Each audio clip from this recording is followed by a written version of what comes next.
Loodus kipub mõnel aastal mängima vingerpussi ja jätma detsembrikuise maapinna lumeta. Must maa, nagu rahvas armastab öelda.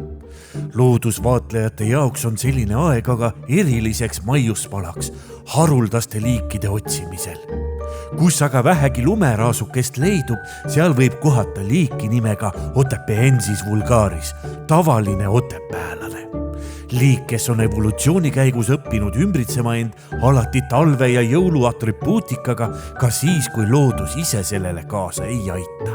Eriti rahul olev on Otepehensis vulgaris aga siis, kui talle satub kätte piparkook. Eriline maiuspala, mis aitab ka lumevaesel ajal kenasti ellu jääda. Head otepäälased ja head Otepää sõbrad. Mul on suur rõõm teile teatada, et meie oleme oma talve leidnud. Otepää on saamas taas kord talvepealinnaks ja nagu te kõik näete, meil on siin talv. Ja head sõbrad, Otepääl on väga palju erinevaid võimalusi seda talve nautida, nii kultuuris, spordis kui vabas ajas.